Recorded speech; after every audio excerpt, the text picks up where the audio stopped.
ದೇವರ ಅತಿ ಪರಿಶುದ್ಧವಾದ ನಾಮಕ್ಕೆ ಸ್ತೋತ್ರವಾಗಲಿ. ಮಹಾ ಉಪವಾಸ ದಿವಸಗಳ 25ನೇ ದಿನದ ಧ್ಯಾನಕ್ಕಾಗಿ ಕರ್ತನಾದಂಥ ಯೇಸು ಸ್ವಾಮಿಯಲ್ಲಿ ಸ್ವಾಗತಿಸುವನಾಗಿದ್ದೇನೆ.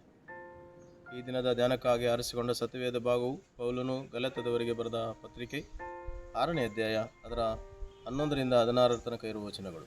ನಾನು 14ನೇ ವಚನವನ್ನು ಓದಲು ಇಚ್ಛಿಸುತ್ತೇನೆ. ನನಗಾದರೂ ನಮ್ಮ ಕರ್ತನಾದ ಯೇಸು ಕ್ರಿಸ್ತನ ಶಿಲುಬೆಯ ವಿಷಯದಲ್ಲಿ ಹೊರತು ಹೆಚ್ಚಳ ಪಡುವುದು ಬೇಡವೇ ಬೇಡ.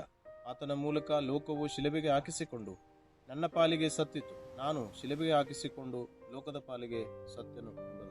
ಈ ವಾಕ್ಯ ಭಾಗವನ್ನು ನಾವು ಗಮನಿಸುವಾಗ ಇಲ್ಲಿ ವಿಶೇಷವಾಗಿ ಪೌಲನು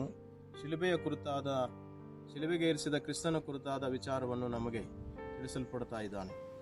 ಇಲ್ಲಿ ಓದಿದ 11ನೇ ವಾಕ್ಯದಿಂದ ನಾವು ಗಮನಿಸುವಾಗ ಧರ್ಮಶಾಸ್ತ್ರ ಅನುಸಾರವಾಗಿ ಸುನ್ನತಿಗೆ ಒಳಪಡಿಸುವಂಥದ್ದು ಮುಖ್ಯ ಎಂಬುದಾಗಿ ಯಹೂದ್ಯ ಮತಾವಲಂಬಿಗಳು ಒತ್ತನ್ನು ಕೊಡುವಂಥದ್ದು, ಪ್ರೋತ್ಸಾಹಪಡಿಸುವಂಥದ್ದು ಆಗಿದೆ.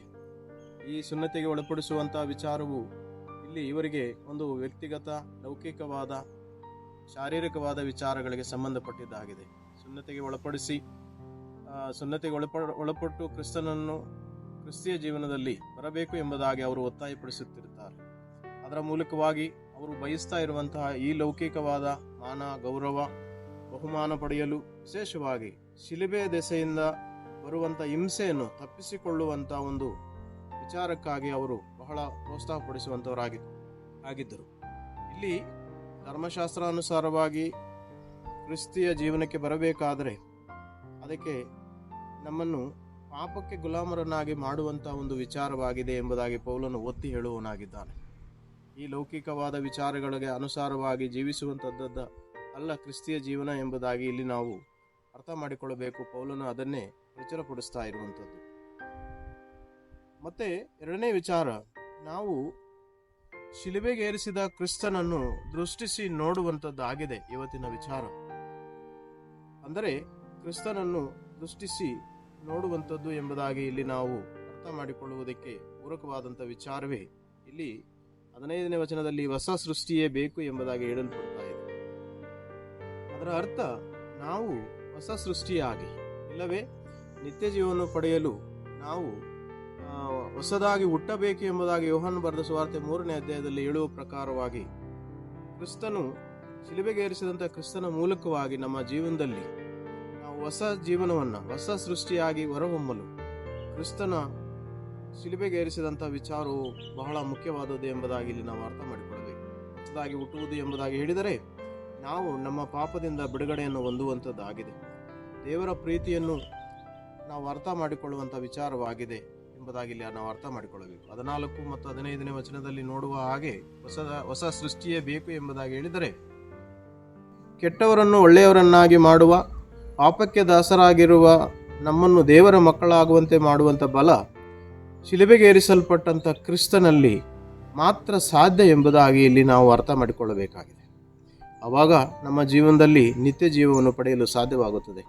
ದೇವರ ಅಪಾರವಾದ ಪ್ರೀತಿಯನ್ನು ನಾವು ಅರ್ಥ ಮಾಡಿಕೊಳ್ಳಲಿಕ್ಕೆ ಸಾಧ್ಯವಾಗುತ್ತದೆ. ಯಾವಾಗಲೂ ಕ್ರಿಸ್ತನ ಮೂಲಕವಾಗಿ ನಾವು ಹೊಸ ಜೀವನವನ್ನು ನಡೆಸುವವರಾಗಿ, ಆತನಲ್ಲಿ ಭಯಭಕ್ತಿಯುಳ್ಳವರಾಗಿ, ಆತನಲ್ಲಿ ನಿತ್ಯ ಜೀವವನ್ನು ಪಡೆಯುವವರಾಗಿ ಜೀವಿಸಬೇಕಾಗಿರ್ತಕ್ಕಂಥದ್ದು ಬಹಳ ಮುಖ್ಯವಾದ ವಿಚಾರ ಎಂಬುದಾಗಿ ಇಲ್ಲಿ ನಾವು ಅರ್ಥ ಮಾಡಿಕೊಳ್ಳಬೇಕು. ಯೋಹಾನ ಬರೆದ ಸುವಾರ್ತೆ 3ನೇ ಅಧ್ಯಾಯ 14 ಮತ್ತು 15ನೇ ವಚನದಲ್ಲಿ ಹೇಳಿರುವ ಪ್ರಕಾರವಾಗಿ ಇಸ್ರಾಯೇಲ್ ಜನರು ದೇವರಿಗೆ ವಿರುದ್ಧವಾಗಿ ಗುಣಗುಟ್ಟಿದಾಗ ಸರ್ಪಗಳಿಂದ ನಾಶ ಮಾಡಬೇಕೆಂಬುದಾಗಿ ಉರಿಮಂಡಲಗಳನ್ನು ಬಿಟ್ಟಾಗ ಅವರು ತಮ್ಮ ತಪ್ಪನ್ನು ಅರಿತವರಾಗಿ ಕ್ಷಮಾಪಣೆ ಕೇಳಿ ಅದರಿಂದ ನಮಗೆ ಬಿಡುಗಡೆಗೊಳಿಸಬೇಕೆಂಬುದಾಗಿ ಮೋಶೆಯಲ್ಲಿ ಪ್ರಾರ್ಥನೆ ಮಾಡಿದಾಗ ದೇವರು ಹೇಳಿದ್ದು ಒಂದು ತಾಮ್ರದ ಸರ್ಪವನ್ನು ಮಾಡಿ ಎತ್ತರದಲ್ಲಿಡಬೇಕು ಎಂಬುದಾಗಿ. ಈ ಯೋಹಾನ ಬರೆದ ಸುವಾರ್ತೆ 3ನೇ ಅಧ್ಯಾಯ ಅದರ 14, 15ನೇ ವಚನದಲ್ಲಿ ಹೇಳಿರುವ ಪ್ರಕಾರವಾಗಿ ಕ್ರಿಸ್ತನನ್ನು ಎತ್ತರದಲ್ಲಿಡಬೇಕು ಎಂಬುದಾಗಿ. ಅಂದರೆ ಶಿಲುಬೆಗೆ ಏರಿಸಲ್ಪಟ್ಟಂಥ ಕ್ರಿಸ್ತನನ್ನು ನಾವು ದೃಷ್ಟಿಸುವುದಾದರೆ ನಮ್ಮ ಜೀವನದಲ್ಲಿ ನಾವು ಆ ಪಾಪದಿಂದ ಬಿಡುಗಡೆಯನ್ನು ಹೊಂದಲಿಕ್ಕೆ ಸಾಧ್ಯವಾಗುತ್ತದೆ, ನಿತ್ಯ ಜೀವವನ್ನು ಪಡೆಯಲಿಕ್ಕೆ ಸಾಧ್ಯವಾಗುತ್ತದೆ.